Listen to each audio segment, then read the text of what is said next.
আমি কিন্তু ধন্যবাদ দিব না বলে দিলাম। সুফিয়ান চৌধুরী সারফরাজের পিঠ চাপড়ে বলে উঠলেন, বাবারা সন্তানের থেকে কখনো ধন্যবাদ প্রত্যাশা করে না। তোর জন্য আমার হাজারো দোয়া, তুই সুখী হ বাবা। বলেই সারফরাজকে বুকে টেনে নিলেন সুফিয়ান চৌধুরী। কাজে নিজের সমস্ত কাজ শেষ করে সারফরাজকে শুধালো, রামপুরা নিবাসী সুফিয়ান চৌধুরীর একমাত্র কন্যা রূপকথা চৌধুরীকে স্ত্রী হিসেবে গ্রহণ করতে আপনি রাজি আছেন বাবা? থাকলে আলহামদুলিল্লাহ, কবুল বলেন। কাজীর কথায় রূপকথা কেঁপে উঠল। রেখা রূপকথাকে আগলে নিয়ে ভরসা দিলেন। সারফরাজ সময় অপচয় না করে দ্বিতীয়বার না ভেবে সজোরে বলে উঠল, আলহামদুলিল্লাহ, কবুল কবুল কবুল। কাজী সম্মতি পেয়ে রূপকথাকে শুধালো। সম্মতি থাকলে কবুল বলুন মা। ভয়ে রূপকথার গলা শুকিয়ে উঠল। সবকিছু তালগোল পাকিয়ে যাচ্ছে, শরীর জমে যাচ্ছে, চোখ বুজে ক্লান্তিতে ঘুম পাচ্ছে। মায়া রূপকথার মাথায় হাত বুলিয়ে শুধালেন, আরো সময় লাগবে বাবা? রূপকথা না বোধক মাথা দোলালো। এরপর বলে উঠল, আলহামদুলিল্লাহ, কবুল। মুহূর্তেই হাততালি আর সিটিতে মুখরিত হলো চারপাশ। সারফরাজের বন্ধুরা ভিক্টোরি উইনশাইন দেখালো সারফরাজকে। সামনে থেকে সরানো হলো ফুলের বেড়া। প্রথমবারের মতো বধূ বেশে রূপকথার সৌন্দর্য উপভোগ করলো সারফরাজ। মাথায় লম্বা ঘোমটা টেনে মাথা নিচু করে বসে আছে রূপকথা। ওড়নার ফাঁক গলিয়ে কম্পিত অধর চোরা পরিলক্ষিত হচ্ছে। কাপা কাপা হাত বাড়িয়ে হালাল অধিকার থেকে রূপকথার ঘোমটা তুলল সারফরাজ। ঘোমটা তুলতেই লজ্জায় আরেকটু আড়ষ্ট হলো রূপকথা। মোদিত পল্লব আর গোলাপ সম ঠোঁট সারফরাজের সারা শরীরে শিহরণ জাগালো। এই বুঝি তার মরণ হয়। সারফরাজ রূপকথাকে নরম গলায় ডাকলো, রানী সাহেবা। কিঞ্চিত মাথা তুলে চোখ মেলল সে। এরপর নইয়ে পড়া লাজুক লতার ন্যায় সারফরাজের পানে অনিমেষ তাকালো। রূপকথার কাজল কালো চোখে সারফরাজ খেই হারালো। মুগ্ধ হয়ে বলতে চাইলো অনেক কিছু, কিন্তু কিচ্ছু বেরোলো না লালচে ঠোঁট গলিয়ে। শুধু অস্ফুট স্বরে আওড়ালো, মাশাআল্লাহ। রূপকথা আর সারফরাজকে পাশাপাশি বসানো হলো। নেলি একটা বৃহৎ আয়না এনে সারফরাজের হাতে দিল। আয়নায় দুজনকেই দেখা যাচ্ছে। নেলি দুষ্টু হেসে জিজ্ঞেস করলো, আয়নায় কি দেখা যায় দুলাভাই? সারফরাজ আয়না থেকে চোখ তুলে রূপকথার পানে নজর নিবদ্ধ করলো। এরপর রূপকথাকে কপালে উষ্ণ চুমু এঁকে চোখে চোখ রেখে ঘোর লাগা স্বরে জবাব দিল, আমার জীবন, আমার মরণ, আমার জ্বালাতুন নেসাম, আমার রাজ্যের ক্ষমতাধর রানী। সারফরাজ আর রূপকথার আনন্দ ঘন বিয়ের পুরো জাঁকজমকপূর্ণ মুহূর্ত খুব কাছ থেকে দেখলো রুদ্ররাজ। বাকি 5 জন মানুষের মতো সেও আজ এই মনোমুগ্ধকর বিয়ের অতিথি। আজ তার পায়ে কোনো শিকল নেই, নেই কোনো পাহারাদার বা জোরপূর্বক আটকে রাখার প্রয়াস। আজ কেউ তাকে চোখে চোখেও রাখছে না। তাকে নিয়ে যেন কারো মাঝে কোনো ভাবান্তরই নেই। রুদ্রের মনে হলো এখানে সে একা, অযাচিত, বেমানান। সারফরাজ রুদ্রকে প্রলোভন ছুড়েছে। যদি আজ রুদ্ররাজ এখান থেকে পালাতে পারে, তবে সে চিরজীবনের জন্যে সারফরাজের হাত থেকে মুক্তি পাবে। রুদ্ররাজ পালালো না আজ। সারফরাজের খুশি, প্রাপ্তি, জয় সবকিছু দেখে তার মনে হলো তার নিজের জীবনটা বড্ড অর্থহীন। এতদিন অন্ধকারে গা ভাসিয়ে চূড়ান্ত ভুল করেছে সে। সারফরাজ সব দিকেই জয়ী, অথচ সে হেরে গিয়ে মুখ থুবড়ে পতিত হয়েছে সারফরাজের পদতলে। শেষ চেকমেট সারফরাজই দিয়েছে। তেজি, দক্ষ, সুকৌশলী সারফরাজের কাছে রুদ্র বড্ড অপক্ষ হাতের কাঁচা খেলোয়াড়। মায়া চৌধুরী বিশেষ খাতির করে রুদ্রের প্লেটে মুরগির লেগ পিস, ভালো ভালো মাংস তুলে দিয়েছে। সেগুলো গিলতে মরণ যন্ত্রণা হয়েছে তার। যে মানুষটি সব ভুলে তাকে এভাবে যত্ন করলো, সেই মানুষটিকেই একদিন সে অবর্ণনীয়, অসহনীয় কষ্ট দিয়েছে। বারবার মানুষটি মুক্তির আকুতি জানিয়েছে কাতর গলায়, অথচ রুদ্র কানেও তোলেনি তা। নিষ্ঠুরের মতো প্রতি মুহূর্তেই তাকে ভীত করেছে নিজের কুৎসিত রূপে। আচ্ছা, এতদিন কেন রুদ্রের কখনো মনে হয়নি যে মানুষটা তার রক্ত, তার আপন ফুপু? তার বাবার আপন ছোট বোন। সবকিছু জেনে শুনেও কোনো মোহে অন্ধ হয়ে এই মানুষটির সাথে এহেন হৃদয়হীন ঘটনা ঘটিয়েছে সে। এই মুহূর্তে সুফান চৌধুরীর উপর আকাশ সম ঘৃণা জন্মালো রুদ্রের। সেই সাথে নিজের কৃতকর্ম আর মন্দ ভাগ্য ভেবে তাচ্ছিল্য হাসল। চোখের কোণে কেমন নোনা জল জমতে যাচ্ছে। এদিক সেদিক পলক ঝাপটে সেই জল লুকিয়ে গায়ের সোট টেনে টুনে ঠিক করে এগিয়ে গেল সারফরাজের সামনে। এরপর হাত বাড়িয়ে বলে উঠল, কংগ্রেচুলেশন। রুদ্রকে দেখে ভয়ে জড়সড় হলো রূপকথা। রূপকথাকে বুকে আগলে সারফরাজ শক্ত করে রুদ্রের হাত চেপে ধরল। আজ কোনো ক্রোধ, জেদ, ক্ষমতাগিরি কিচ্ছু কাজ করলো না কারোর ভেতর। আজ যেন এক ভাই আর এক ভাইকে অভিবাদন জানালো, ভরসার শক্ত হাত বাড়ালো। সারফরাজের হাত শক্ত করে ধরে তপ্ত দীর্ঘশ্বাস ছাড়ল রুদ্র।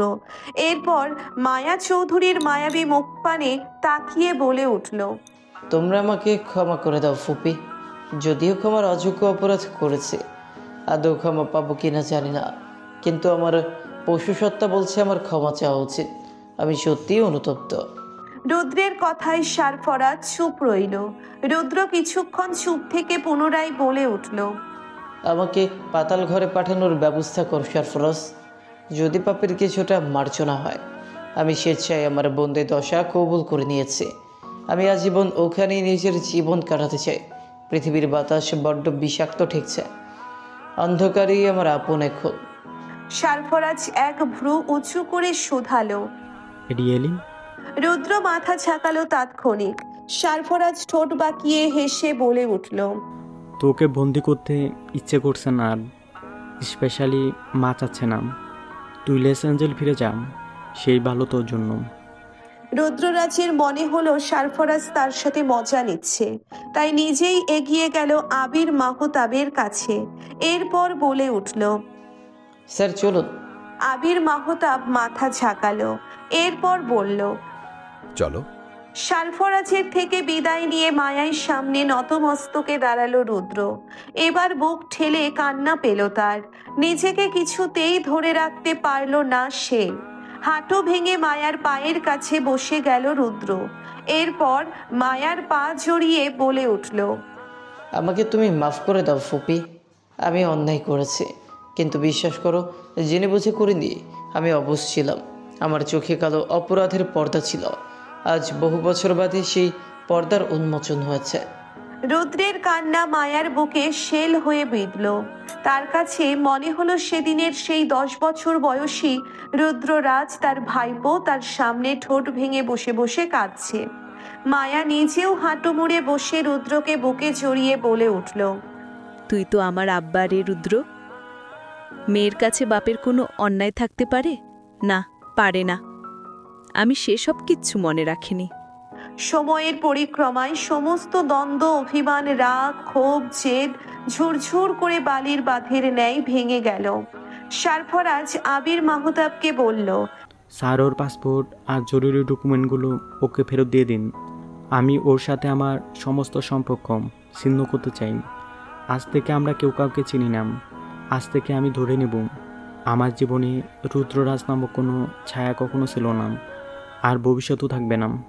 সারফরাজের শক্ত গলার কথাটা রুদ্রের বুকে গিয়ে বিঁধল।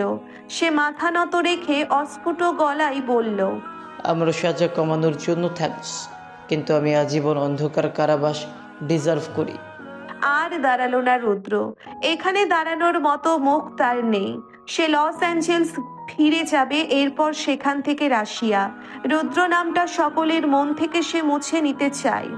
রুদ্রের কালো ছায়া আর যেন কারো ওপর না পড়ে, ব্যাস এইটুকুই। সারফরাজকে পুনরায় শুভ কামনা জানালো রুদ্র। সে সারফরাজ আর রূপকথাকে উদ্দেশ্য করে বলে উঠল, তোরা হ্যাপি থাক। আর তোমাকে বিরক্ত করবার জন্য আমি সত্যিই দুঃখিত রূপকথা। চাইবো তোমাদের সাথে আর কখনো আমার দেখা না হোক, কিন্তু তোমাদের খুব মিস করব। বেহা নির্লজ্জ মন তোমাদের বারবার দেখতে চাইবে, যোগাযোগও করতে চাইবে। যদি এমন দৃশ্যতা কখনো দেখিয়েও ফেলি, প্লিজ কেউ রাগ করো না। আমার একাকী জীবন কালো মেঘে ঢাকা। আমি তোমাদের মতো এতটা সুখী নই। আসছি। রুদ্র পা বাড়ালো। মায়া পেছন থেকে ডেকে বলে উঠল। ফুপি অপেক্ষা করব তোর জন্য, ভুলে যাস না আমাকে। রুদ্ররাজ পেছন ফিরল না, শুধু স্তম্ভিত হয়ে মাথা ঝাঁকালো। এরপর লম্বা লম্বা পা ফেলে গলফ ক্লাবের বাইরে বেরিয়ে এলো। বাইরে ইয়ং সহ আবির মাহতাব অপেক্ষা করছেন গাড়ি নিয়ে। রুদ্র কোনো ভনিতা না করে গাড়িতে উঠে বসলো। এরপর বলল, কোথায় যেতে হবে আমায় এখন? এয়ারপোর্টে টিকিট রেডি করা আছে। বলেই গাড়ির ক্ল্যাচে পা রাখলেন আবির মাহতাব। গাড়ি ছুটতে লাগলো এয়ারপোর্ট অভিমুখে। রুদ্র ফাঁকা দৃষ্টি মেলে গাড়ির জানালায় বাইরে তাকালো। মুক্তির স্বাদ আজ অনুভব করতে পারছে না সে। তার এই ঝকমকে আলোমাখা পৃথিবী থেকে মুখ লুকাতে ইচ্ছে করছে। মনে হচ্ছে পুরো বিশ্ব এক ঘৃণিত জঘন্য অপরাধী হিসেবে তাকে চেনে। সে যেখানেই গিয়ে দাঁড়াবে সেখানেই আঙ্গুল উঁচিয়ে মানুষ বলবে, ওই তো নরপিশাচ। রুদ্রের বিদায়ের পর রূপকথার বিদায় ক্ষণ এলো, কিন্তু কেউ কাঁদলো না। হাসি মুখে সুফিয়ান চৌধুরীকে বাঁকা চোখে রূপকথা বলে উঠল, বাবা আমি চলে যাচ্ছি।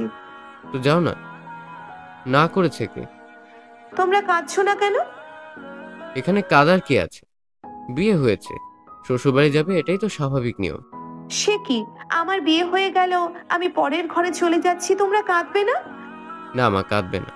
সুফিয়ান চৌধুরীর তেরামো কথায় রূপকথার মেজাজ সপ্তম আসমানে গিয়ে ঠেকলো। সে রেখাকে উদ্দেশ্য করে মেজাজ দেখিয়ে বলল, এই তোমাদের ভালোবাসার নমুনা মা? বিয়ের আগে তো স্বামী স্ত্রী মিলে সেই নাটক করলে, এখন কোথায় গেল সেসব? রেখা উত্তর করবার আগেই সুফিয়ান চৌধুরী বলে উঠল, তোমার গ্রেট মাফিয়া ম্যান ঘর জামাই থাকতে চলেছে। আজ বেয়ান সাহেবা কাঁদবে, কারণ তার ছেলে আমাদের বাড়িতে চলে যাচ্ছে। আমরা খামোকা কাঁদতে যাব কেন? সারফরাজ বাঁকা হাসলো। এরপর সুফিয়ান চৌধুরীকে কাঁচকলা দেখিয়ে নিজের ফোন থেকে দুটো টিকিট বের করে বলে উঠল, কেমন দিলাম? খুব শখ না? আজ রাতে চলে যাচ্ছি, ফিরবো 1 মাস পর। আপনাকে একদম বিশ্বাস নেই। নিজের বাড়িতে ডেকে নিয়ে আমাকে যে ঘেরা করে ফেলবেন আপনি, তা আমি পই পই করে জানি। কোনো মতোই নিজের অধিক প্রত্যাশিত মুহূর্তগুলো আপনার জন্য খারাপ করতে চাচ্ছি না। ক্লোজফ্রেন্ডের চাইতে মারাত্মক গিরগিটি আপনি। খাটের তলায় গিয়ে বসে থাকেন কিনা এতেও ভরসা নেই। আসছি। বলেই রূপকথাকে টেনে হিড়হিড় করে চলতে আরম্ভ করলো। এরপর পেছন ফিরে পুনরায় বলে উঠল, মাকে রেখে যাচ্ছি। আপাতত সবাই মিলেমিশে ছেলে হবে নাকি মেয়ে হবে সে বিষয়ে মিটিং করতে থাকুন। আমাদের একদম বিরক্ত করবেন না।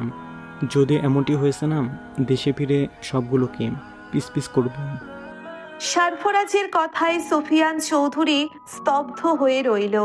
এবার তার সত্যিই হাত পা ছুঁড়ে কাঁদতে ইচ্ছে করছে। কেমন ভেলকিবাজ ছোকরা এই সারফরাজ, ভেবেই মাথার চুল ছিঁড়তে ইচ্ছে করছে। ভোলা ভালা সেজে সে সুফিয়ান চৌধুরীকে ঘোল খাইয়েছে।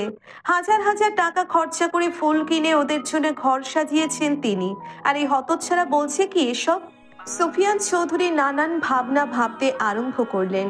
সারফরাজ অভিকে ডেকে বলে উঠল, গাড়ি রেডি কর, ক্যাপ্টেন লিও এয়ারপোর্টে অপেক্ষা করছেন। অভিরও ফাঁকা ঢোক গিলে দ্রুত পায়ে সারফরাজের পাশে এসে কানে কানে শুধালো, আকাশে অকাম করবি তোরা? সারফরাজ নাক ফুলিয়ে বলে উঠল, চাঁদের দেশে গিয়ে করব। তোর কোনো আপত্তি আছে? অভি নিঃশব্দে মাথা নাড়ালো। এরপর পাংশু মুখে বলল, ক্যাপ্টেন লিও সব শুনে ফেলবে, মুখ দেখাবি কি করে? সারফরাজ চোখ গরম করে অভির চুলের গোছা টেনে ধরে হিস হিস করে বলে উঠল, আমাকে এত নির্লজ্জ আর অধৈর্য পুরুষ মনে হয় তোর? অভিরূপ নিজেকে ধাতস্থ করে চুল থেকে সারফরাজের হাত ছাড়াতে ছাড়াতে বলে উঠল, আজকাল মানুষ নাকি রকেটে বাসর সারে। শুধু তাই নয়, সৌরজগতের ব্ল্যাক হোলকেও এরা ছাড়ছে না। সব জায়গায় তাদের সিগনেচার পদচারণা। ভাবতে পারছিস অবস্থা কোথায় গিয়ে দাঁড়িয়েছে? বাতাসে কোথায়? বিস্মিত হয়ে শুধালো সারফরাজ। অভিরূপ কিছুক্ষণ ভেবে বলে উঠল, আমাজন জঙ্গলে অ্যানাকোন্ডার ভয়ে আপাতত ওখানে কেউ যায়নি। ঠিক আছে, চাইলে আমি যাচ্ছি ওখানে। তুই গাড়ি রেডি কর শালাম। আমার টাইম ওয়েস্টে তুই সবার উপরে। অভিকে দাঁত পিষে আরো কয়েক দফা গালাগাল করে রূপকথাকে এক ঝটকায় কোলে তুলে বাইরে বেরিয়ে এলো সারফরাজ। পেছন পেছন এলো সকলে। ফুলে ফুলে সজ্জিত সারফরাজের কালো ব্র্যান্ডেড গাড়ি। রূপকথাকে গাড়িতে বসিয়ে সকলকে বিদায় জানালো সারফরাজ। এরপর অভিরূপকে আদেশ দিল, চল।